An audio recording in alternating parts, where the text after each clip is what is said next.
Uh, okay, welcome to our podcast for BTL. I'm pretty sure this is the first time there's ever been a podcast, so we're pretty excited.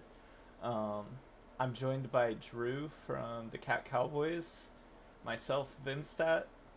I'm on Shadow Vigorous, and then Lord Coffee Table or Coffee, he's on Shadow Vigorous as well. And then Krall, the jungler for Poro Pounders. He joined a bit later in the season, but he's played it in past seasons. So, yeah, welcome everybody. Hello. Hello. So, Um, so our first topic is to talk about the MVP pick. Uh, the MVP pick ended up being Bowkeeper from unanimous vote, but GoPM was second. What are your guys' opinions on this? I'll start. I mean, my vote went to GOAT. Um, I think Bowkeeper is a great player, and his team is struggling a little bit. Um, like Bowkeeper, he's just very smart with the game, and I mean, honestly, if you were to put him on like another team, he would probably make that team a lot better. I don't care what team it is. Uh, I I'm still hesitant to call him though, like the league MVP. Because I really did like Goat and how he played this season, and also just there, CatGPT just didn't get any wins, and that kind of takes away from like the that Goat status. No no pun intended. Yeah, they still have to play us, so they might get a win, They could but get a win. hopefully If they get a hopefully win, not. I might change my opinion. Mm, I don't know. Like personally, I joined after Poor Pounders have already played them, so I personally didn't play against the guy. But like from what I looked, I tried to look at the matrices and stuff. Like he didn't seem that bad, although there was a lot of L's or defeats in the matrices. In the league, like uh, like I don't know.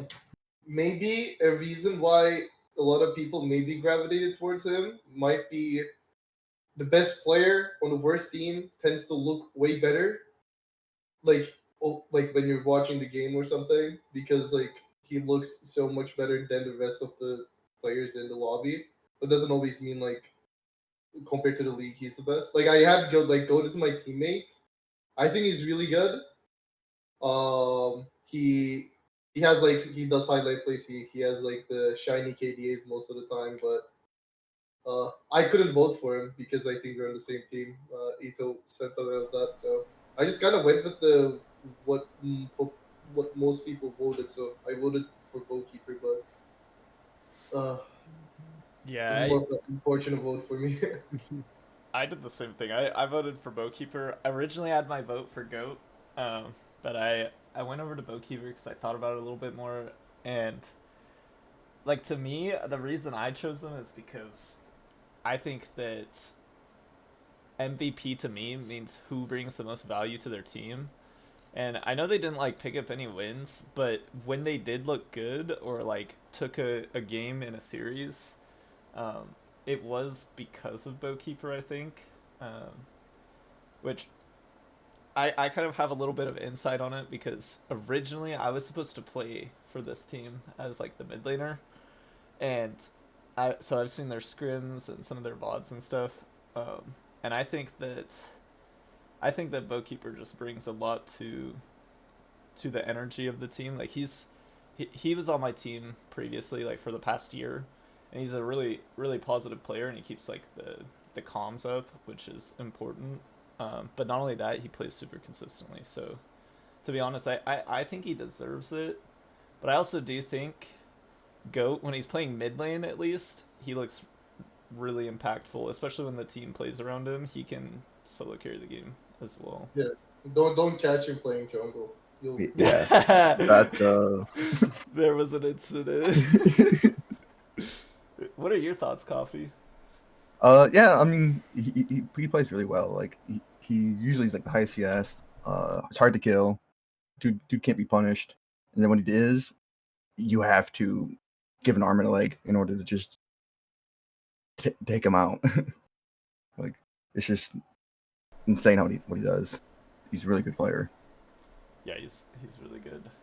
But yeah, going on to the All Stars. What did you guys think about the All Stars? I have a graphic here for the first team. Let me pull that up so you guys can see it. But Wait, time it right. Ooh, fancy. Ooh.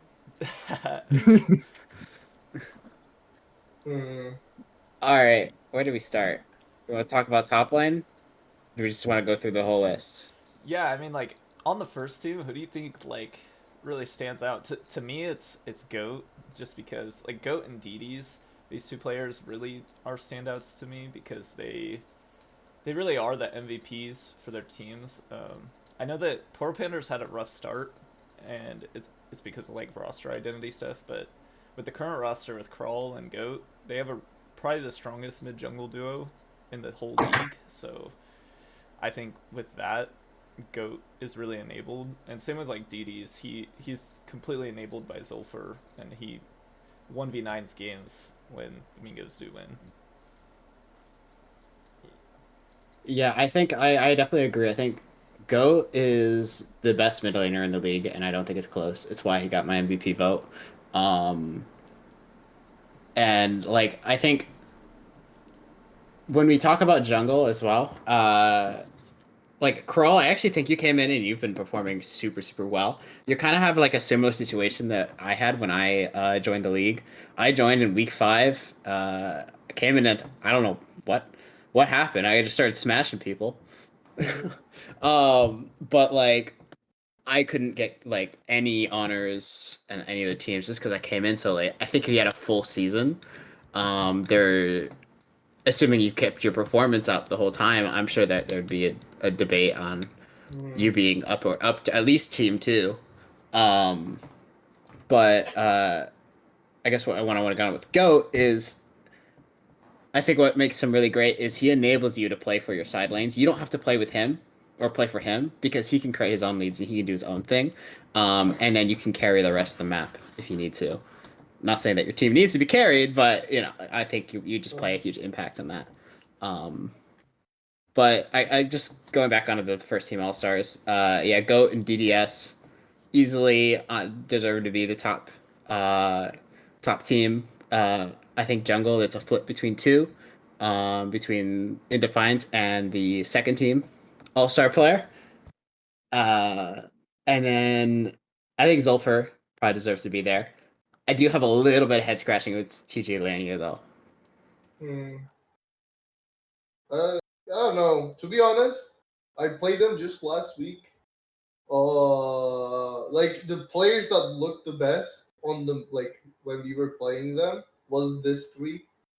Like the TJ Linear actually did pretty well. Like if anything, he like kind of won game 3 for them, even though like DDS got fed on Draven. Like he had a really Yeah, I good mean, like game. he got like Yeah. I take away a little bit for that because DDS got so fed on the Draven early on that it opened up the game for Vayner to Yeah. not be punished on the Vayne, and he Yeah. kind of could come in, collect his KD, and then from there, like Yeah. I don't know how you mess And, up like a and 17 kill Vayne game. yeah, and I think like that's the thing about like I think DDS and Zulfer is that like if you when you try to like win bot lane, they say like okay, the more you come bot, the more we will kill you, which is I tried that after like a rough game 1, so I was like okay, I'll maybe try to play around bot lane, and then like they were able to outplay, get fed. So like I don't know. I think like first team, they definitely deserve that as the bot lane. Goat mid. I just like I think he's just also the maybe it's because of like the rank he hit before. Like he is I think just higher than like a lot of the mid laners. Like the kill that he hit in solo queue before.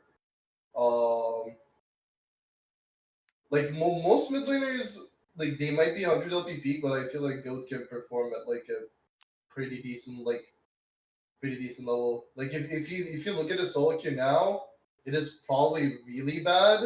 But this guy is like if you had him on your friends list, you'll look one time, he's going to be like masters, I don't know, 200, maybe even higher, and then you're gonna look the like 3 days after he's D4 or Emerald 1, like lost like billion games. So you're saying he's obsessed? Yeah, no, he just spams games like crazy. I've never seen someone play as much League as Goat. Like he will play, and he will like play almost he will go on a loss streak in mid, and he'll just randomly say, "Okay, I'll just start playing jungle." He wins like 3 games in jungle, and he's like, "Oh yeah, I'm a jungler now," and then like he just goes on a loss streak. So like that's what I'm saying. He just plays a lot. League. Yeah, that's funny. He, Yeah. I mean, he hit like 300, 400 LP almost every season. for Yeah, the but like he last finishes like bit. D diamond or like low masters. Yeah. Yeah. Like he just sucks. Like the consistency sucks. But yeah, like I think he deserves the like for first team All Star. I think he's just like it's not really fair to compare him because I think he just like has these peaks that like he has the talent of like a Masters 300 400 LP player. He's just like bad solo queue. Yeah. Yeah, I looked at his account and he's been playing jungle and I'm just like I was a little confused by that at Yeah. first. The 1 in 11 Ambessa game. Because of the 212 Kiana. Like that's the duality of Goat. Like when he's doing bad, he will make sure you don't win that game. Yeah. But then like yeah, like sometimes randomly he's just gonna drop like nukes on you as well. I mean, I would say that's kind of like for me, it's the same thing for TJ Lanier, where he he kind of he kind of does the same thing, where he's very inconsistent. Even in the BTL games, he was like on and off on performance. Like sometimes he's the sole reason that they win, and sometimes he's the sole reason that they lose.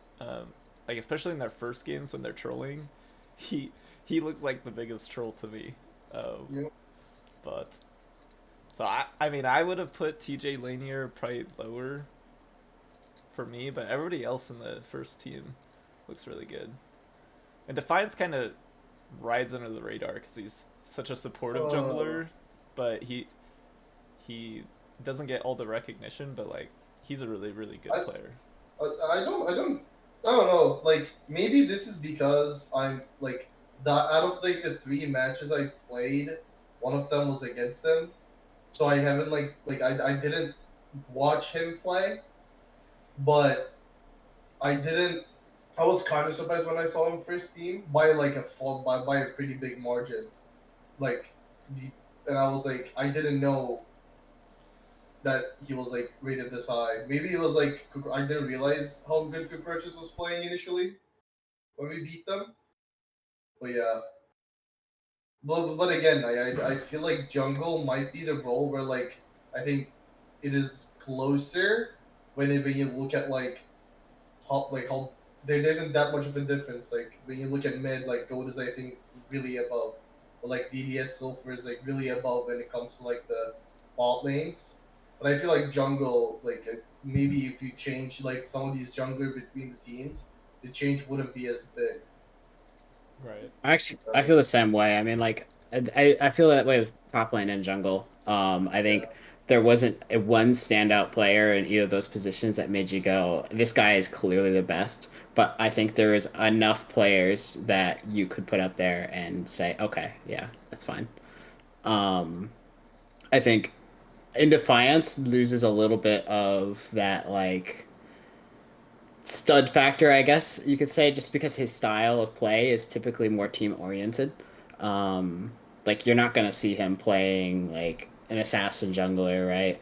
Or like the Talia. He's gonna play Volibear. He's gonna play Maokai, um, and he's just gonna play for his team.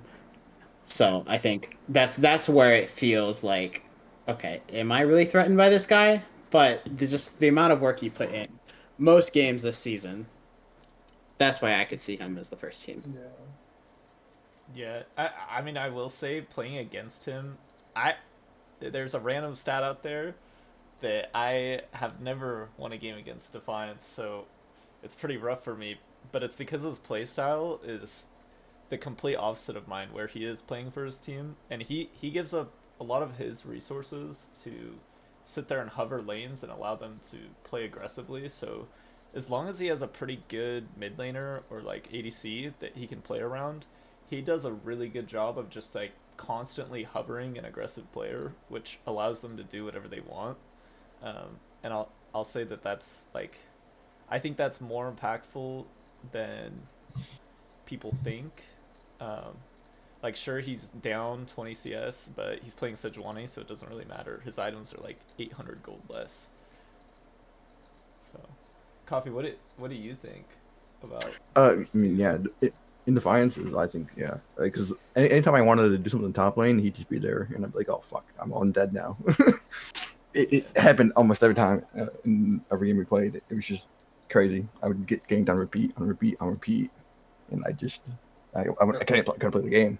Just jungle gap. Yeah, yeah.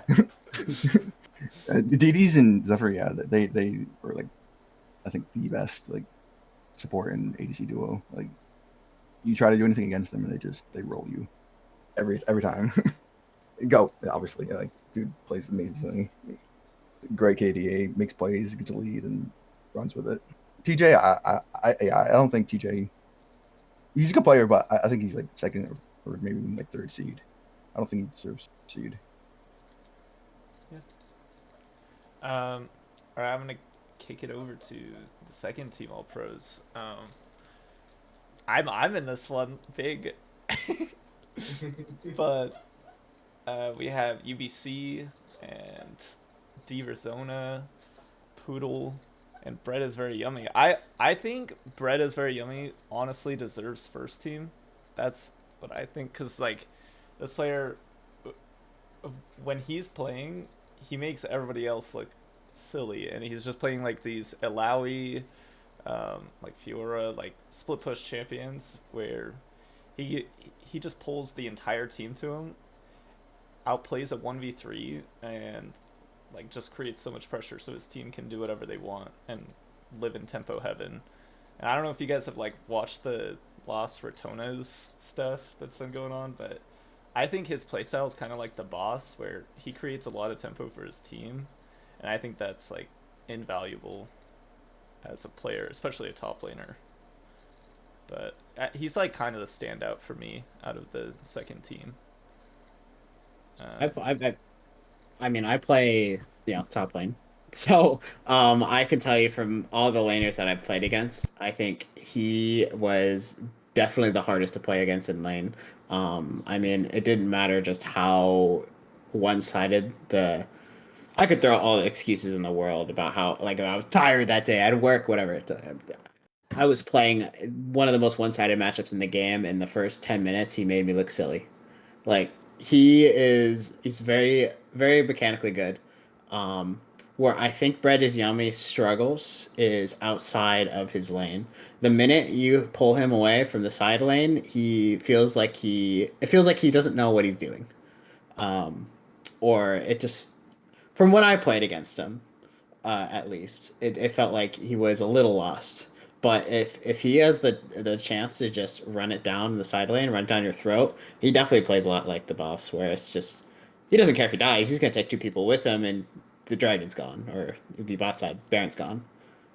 And with that, he like carries that team. On the, I think Cosmic has 2 wins this season. Or is it just one? I think they have 2, maybe 3 with their Maybe last 3. game. I mean, he plays a very big role in those wins. The rest of the All Star, though, I mean, not to transition off of that. If anyone else, actually, does anyone else have anything to say about him before I jump away? No. Yeah, yeah, like that's what he's saying. Like, on the Lowies and the split pushers, the dude just runs it. You try to send 3 people of them, it'll get 2. And it'll be an accessible play for him because he just excels in those side lanes. I don't know. Maybe Elton had a good week that week, but I think when we played them, he couldn't really make use of the counter matchups too well. I don't think he plays for counter picks at all. I mean, he Yeah, blind picked Lally. I think that's like how you might want to approach against him, because like I think he's a really good, from the looks of a, neutralizer, in the sense that like if he's blue side and you R5, he might not give you as many angles as you would like with the R5 counter pick, but like if he can just kind of, if the other team is playing to neutralize, I think that's where like he runs into an issue. Which, like, if he could maybe fix that, he would just be like a unanimous first team. Yeah, you have IQ Island top lane. Yeah. Right. Yeah, and so I think IQ, spoilers, he's not in the top 3, but I think he definitely deserved a lot more of a shout than he got. I think it's probably because he only plays, mostly, as far as I can tell, only plays tanks.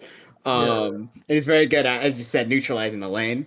Um, but even like when I played versus him week 1, I only got one match versus him because he missed the first game. Uh, but I mean, you played really, really well. Like I could definitely see why you didn't feel as pressured by Bread. Yeah, like I feel like the whole like idea of like, I think Island is just like we can early pick him like a random tank, and he'll just neutralize his lane, and like for the first time in my life, I'm able to get like jungle counter pick, or like like which is so He's good at like calculating the numbers, he's crunching the numbers, look at the stats, stat checking a yeah, little bit. He's good at that. yeah. Well, I mean, if I want to say anything else about the rest of the All Star roster, I mean, I think Vimstat is same situation with or like as I said with the first team. I think you could alternate the top 2, um, for first team, second team in the jungle. Um, I think UBC has been playing really, really well this season. I have no issues with that. Um, D'Arizona, my guy, you need to stop running it these last 3 weeks. You've died so many times. I think you have at least a 12 death game in every single series so far in the last 3 weeks. Yeah, I was casting a game where they were playing, and he took like 40 to 50 tower shots in lane, like over the 3 games, which I just, it was so crazy. I mean, like, I won't. I'll forgive. I can forgive 1 or 2 bad weeks, but now you got 3 weeks here where the Aurelia's looking a little sus. Let's not talk about the Ghost Cleanse and Bessa Bessa. game. I it's You're definitely starting to make me question whether or not you should be second team. But through the early weeks, you were a very key player on that team, so I can maybe forgive you, just a little. Yeah, I mean, I don't think there's any other like really standout mid laners, so I think it kind of makes sense for him to be second team. I mean, his Um, team wins. His team yeah, wins. and like I think that like he's kind of the same as me and UBC, where the 3 of us we're all second team, and it's probably because we're very feast or famine players. So like if the game is going our way and we get ahead early, then we can carry the game and like look really good. But if not, we look like dirty inters, and get like 10 plus deaths. So I think it's just kind of like aggressive playstyles that make it so that we're like a little bit more feast or famine. Um, but like for the support pick, I don't. There's not too many like standout supports, but I do think Lakey was the third team All Star. I think Lakey deserves to be the second team, and Poodle, she should probably be third team. That is what I would do, just because I don't think Poodle had as many standout performances as Lakey did. Um, but that's just me. I think I mean I don't have to. Excuse me. I'd probably have to agree with the take on Poodle. I mean, people are starting to get really excited about her. I mean, I think maybe it's just the idea of taking down the Mingos, bringing Zulfur down to the second team, putting Poodles in the first team. But no, I mean, she's the only consistent player, or one of the only consistent players on the Asylum Gnomes. That team has like a 15-man roster, I swear. Um, and she hasn't like done anything egregious, but she also hasn't done anything that makes me think, you know, wow, like nothing like spectacular. Like where Lakey, when you watch him play, there was games where he just does nothing. But there are games where like he puts the team on his back and he gets that one good engage. And it's those moments that really define like, okay, this it's their breakout moment, I guess you could say. And I haven't seen that from Poodle yet. To be honest, personally, at least like I guess it depends on champion pools and stuff, but I've always like preferred like a consistent support that I like know what I'm gonna get from them, and then like as someone that is can win me the game but also lose me the game type thing, and like it just makes the game I think more controllable for other people when your support is like at least like playing at a consistent level. Maybe they're like not 1v9 or like winning the game for you out of nowhere, but at least like I know what I'm gonna get from them, and which makes it easier. And like if Yeah, the consistency is like at least like at a decent level, I just in my opinion that is a bigger value for me. So that's why I think like Poodles is. yeah. I mean, not to say I'm not saying Lakey runs down games like you know. No. Like fucking when I say run it down, it's like you yeah. don't have to be like 0-10, but Mhm. like just I don't know. I played like I didn't play with Lakey, so this would be like just like kind of a general opinion of me. But like so sometimes like I don't know, supports can be really interesting players. Yeah. Yeah. I'm gonna kick it over to the third team now.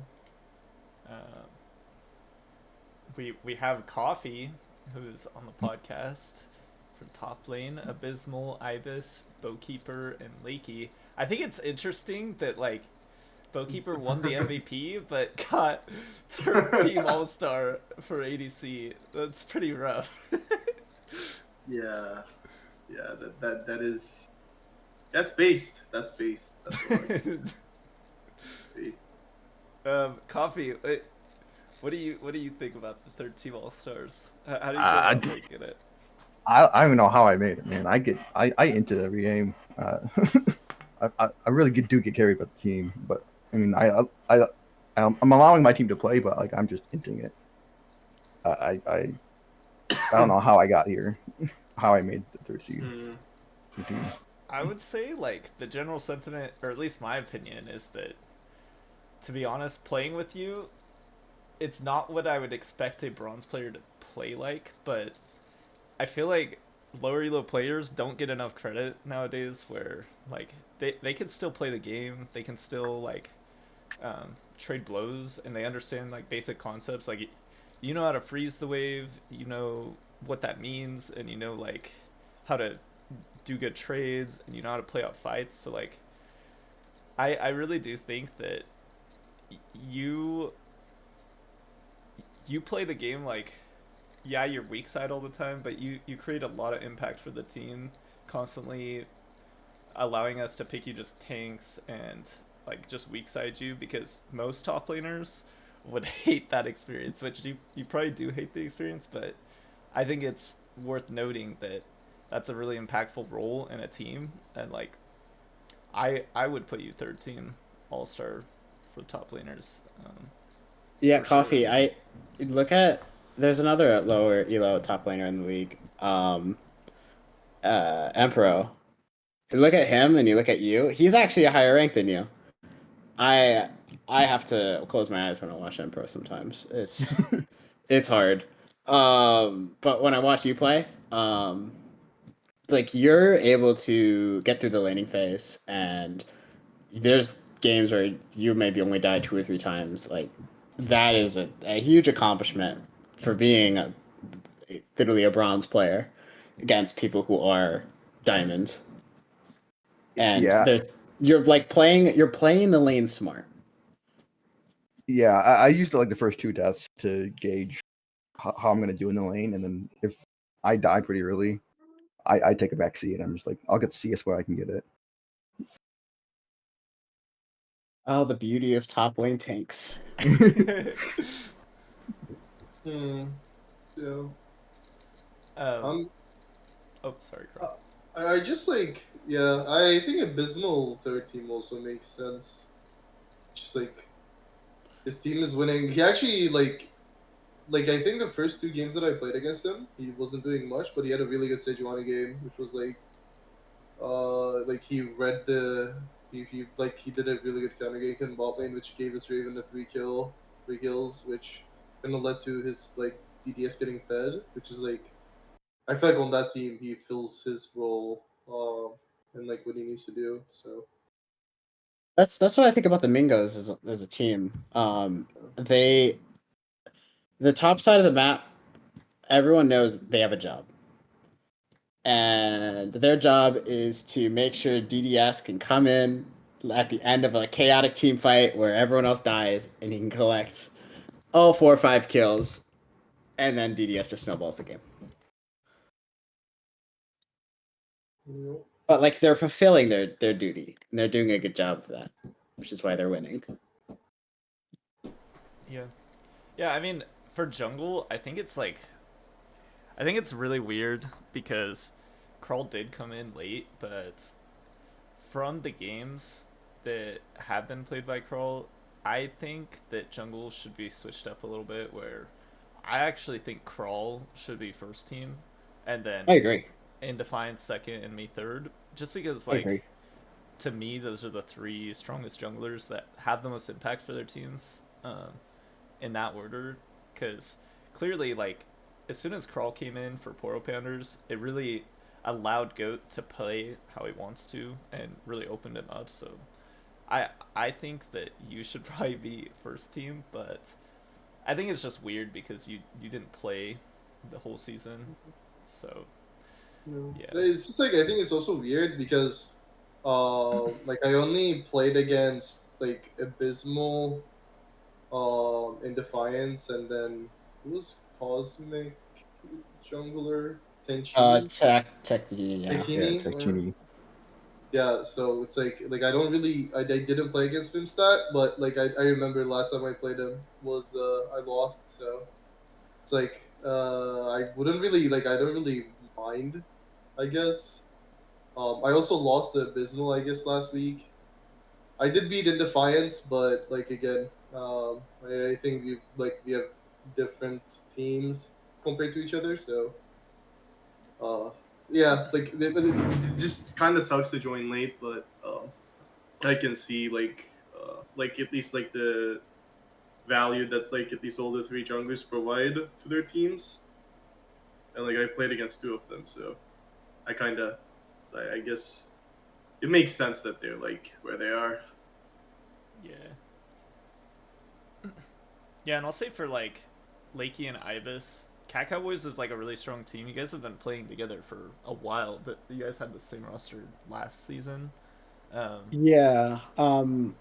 Me, Ibis, and Gluestick have been playing together for years. Like, when I went to the same school as they did before they graduated, we were playing. So it's been like 3 or 4 years of us playing together. And then Lakey, I haven't played it. The first time I played with him was season 16 of BTL. And then Ibis played through the whole season of season 16. But we've played against each other because they actually went to a school about 2 hours away. And so Lakey and Moitment would play against me, Ibis, and Gluestick. And now we're on the same team. nice. But I mean, behind the scenes, I can tell you, if you could put someone first team for just being a captain and a shot caller, I'd put Ibis there. Guy is a great team manager. Like he does everything. and even in game, like he always leads the voice comms, and he makes sure that they're not quiet. And if he wasn't on this team would not have wins. Like I think that like puts him in my mind as someone who you could argue MVP if he played a little bit better. I think his performance was below what he normally does. It was still good, but it was below what he normally does. And maybe that's because he's had to talk more than he has in seasons past. Since I transitioned from jungle to top lane, I'm not talking as much, and then the rest of the team's never been much of a not very vocal. Yeah, I mean, I think that comms and like being a team leader is super underrated. So I think there's probably a lot of players in the league that didn't make all stars, but probably have the most impact on their team just as like a shot caller or a team leader. Because like to be honest, that's such an important role in the team. Like for example, Bowkeeper, he's usually our ADC, um, and like our team, a little bit of an insider. I mean, I can be a little bit toxic, so that the comms get a little bit dead and people get really frustrated with one another, and we all go quiet. But Bowkeeper is like one of those guys who keeps the comms positive and keeps it rolling, and like is always looking for the next play, and encouraging the team to continue to talk and like look for stuff instead of just giving up, which I think makes a really big difference for a team. So there's a lot of team or players that probably go under the radar for that, and it sounds like Ibis is kind of that guy for you guys. Um, but yeah, I don't know. I think I will move forward onto our power rankings for what we think. The gauntlet is coming up, so But uh, wait, guys, is there anyone top lane we're missing? Anyone? All stars? Anyone? Someone? No? Okay, it's fine. I get it. sorry, Drew. It's I okay. will It's say okay. your Rengar was pretty crazy. I mean, of all games, that's the one you point out, man. I thought it was Man. funny. I thought it was kind of I'm fun. so invisible. It's okay. But I get also, it. your Gangplank is like pretty nasty, but everybody bans it, so Yeah, it's please stop rough. doing that. um, for our power rankings, I have a list of like what all four of us chose as our power rankings, and it looks like unanimously, like cat cow. Well, not unanimously. Sorry, majority chose cat cowboys as first, but um, I mean, for me, I said Poro Pounders are first just because they kind of performed a clinic on the Mingos, and like I think that Poro Pounders, when they're playing well, I think they look like the best team, and I know they're like, I think they're sixth, so they have a quite a bit of ground to make up, but I think they'll just sweep the gauntlet and make it straight through. But that I don't know. That's my opinion. What do you guys think? Who's your guys' favorite to win the whole thing? Um, I don't know. Like the favorite, I came in. I will be honest. I came in knowing like I played here before. Although I lost, I always thought like BTL was a really winnable league. I never thought of it as like hard in a sense. Like it doesn't mean like the players are bad or anything, but like I think compared to like other leagues out there, you know, it wasn't really a hard one. Mm-hmm. So when I joined in, like I told Go, like we will just win this. Like I'll do my best, and as long as nobody's running it down, we win this. And I think it's been kind of going towards that, like at least performance wise. Like obviously it's hard to say just because like our current iteration hasn't played all the teams, but I think a good comparison will be when we play in the gauntlet, where like um we're actually gonna play like either Elysium or Shadow of Vigorous, I think. So like we're gonna play some teams that we haven't played with our new roster. So as long as like there isn't like a big scheduling issue, I think from our side, I'm seeing our odds is pretty okay. If I had to choose someone else than myself, again from my personal experience, just didn't seem like Mingos is kind of similar to us in the sense that like for us, it's like if the bot lane does well, like just performs to a certain level, we can win the game. I think it's the same with the others wise. If their top side doesn't run the game down, their bot lane can just take over the game, and there isn't really a lot you can do for it. So yeah, I think like I would say either one of us. But again, that this is considering that I haven't played Cat Cowboys myself, so. Yeah. I mean, I will say that, like, maybe the advantage for the Cat Cowboys is they do have pretty big champion pools, which we're going to be going into best of fives with, like, a true fearless draft, which means we're going to see, what is that? In a 5-game series, we're going to see 50 different champions. So, I mean, I think that is going to have a big impact on how Cat Cowboys do in best of fives.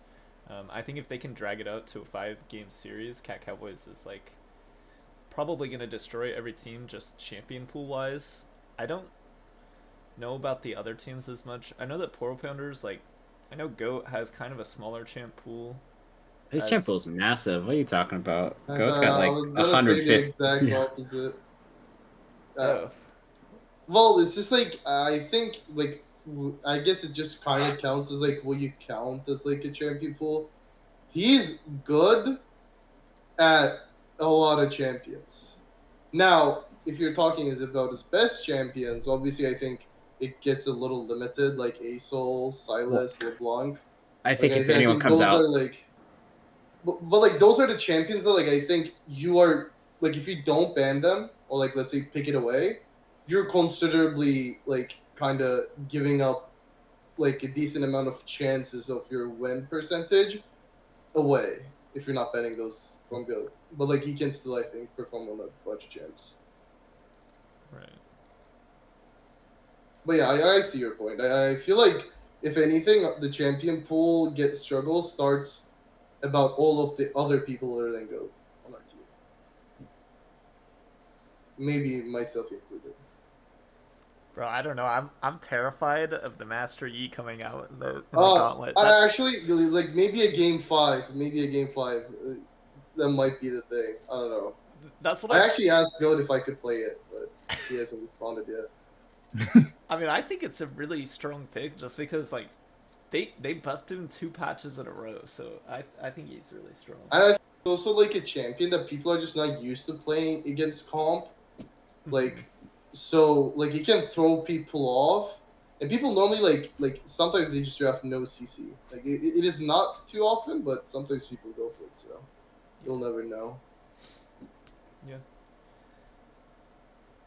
Coffee, what do you think about who's your favorite to win the whole thing? I mean, probably got Cowboys. I mean, I like seeing them play.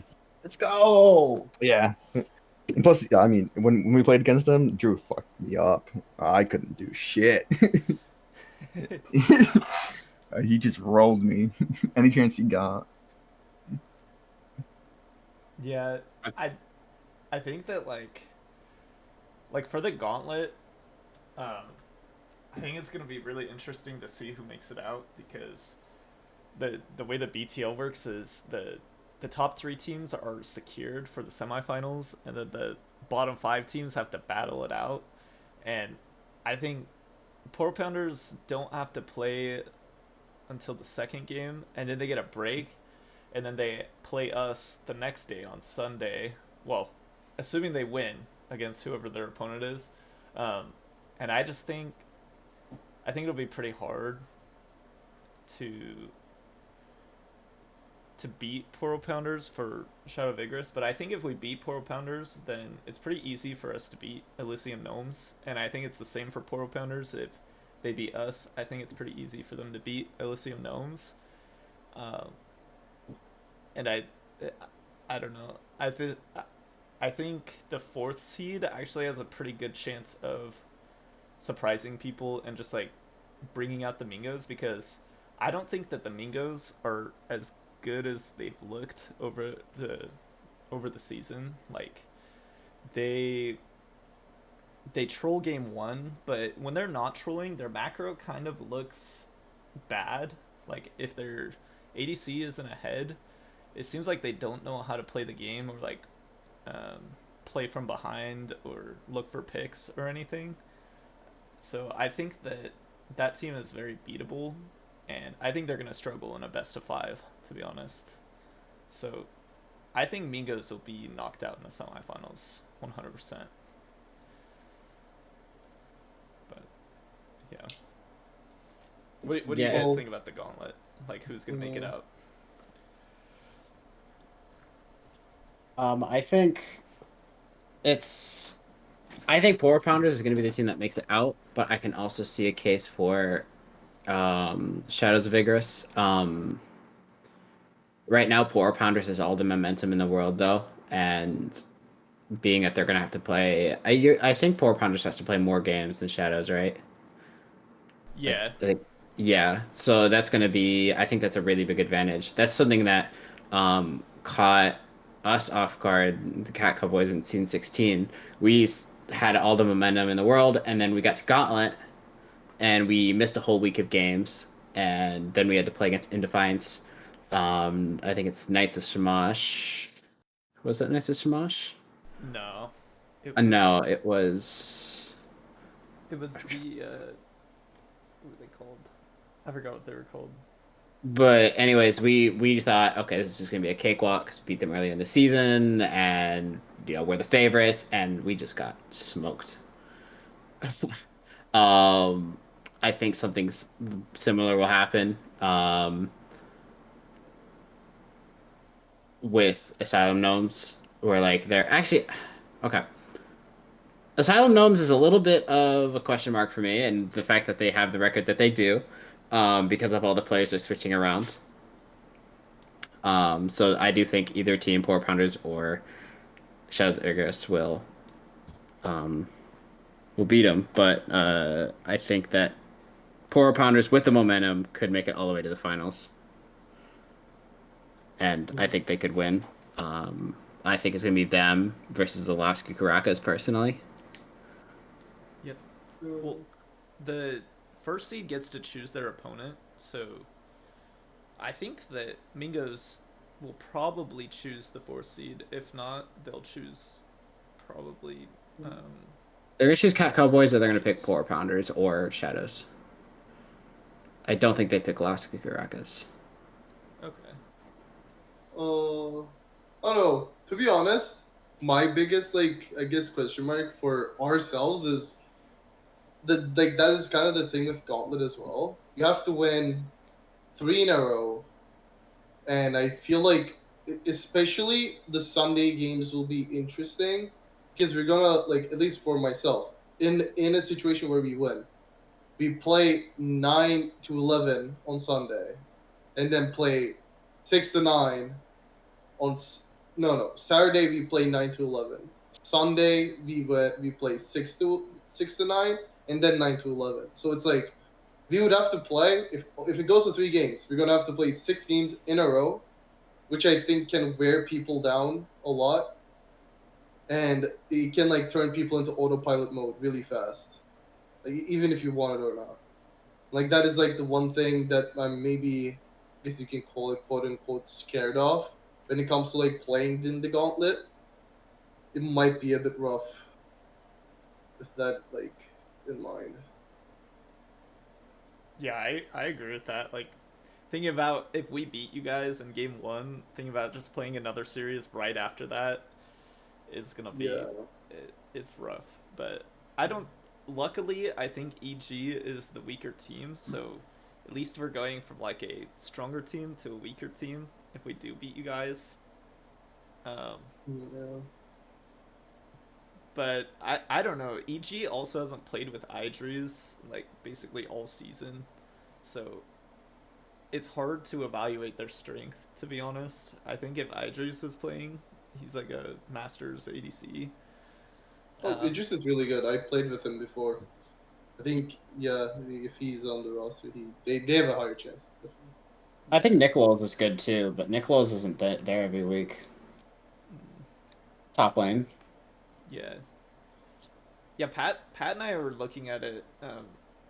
He's my ADC, and they have a roster. I'll just show it to you guys real quick. It's like 15 players, isn't it? Yeah, it's like so many players. I think we're only allowed to have 10 players, but They're only supposed to have 10, but they definitely have had more. we were looking at it, and they would have a legal roster if they just put Susurration in the mid lane, and left the team as is. Other than that, and to me, if they do that, this team looks so hard to beat.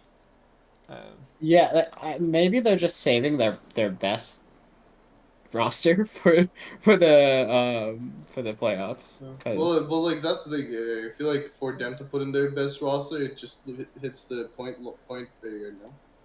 Yeah. So I don't know. I think it can go a lot of different ways. It's kind of like what happened last season, where like the 5th or 6th seed just randomly surprised everybody and ended up making it to the finals with an insane roster. So yeah, I think it's very interesting. The gauntlet changes up a lot of things, to be honest. Cool. Yeah, I think, I don't know, I think we've kind of talked about everything. Do you guys have any shout outs or anything you guys want to talk about? Mm. The only thing I would maybe say is just like, at least this season looks a bit more interesting than the last season I played in BTL. Just off the fact that like last time I played, I think there was they're like the top teams, I guess you can say.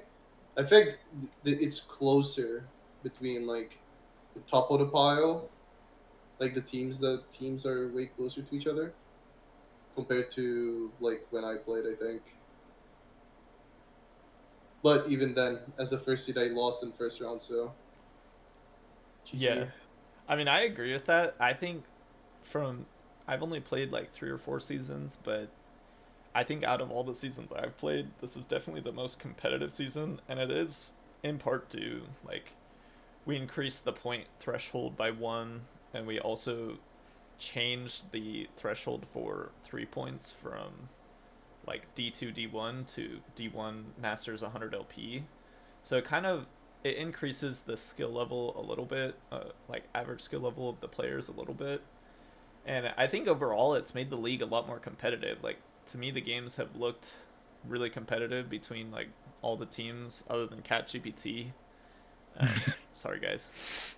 But I mean, other than them, I think the rest of the teams honestly have been pretty competitive. So I think it'll be kind of a toss-up in the finals. Yeah, I gotta give a shout out to my ADC Moitment. He is still very good, but we just keep leaving him alone on an island. And I just gotta remind people he's a good player. He's still there. He's the heart and soul. He's just you know, doing his own thing. Yeah, I mean, Moiment's really good when he gets the resources, but I've noticed you guys don't really give him the resources this season, so we'll see if Yeah. that changes.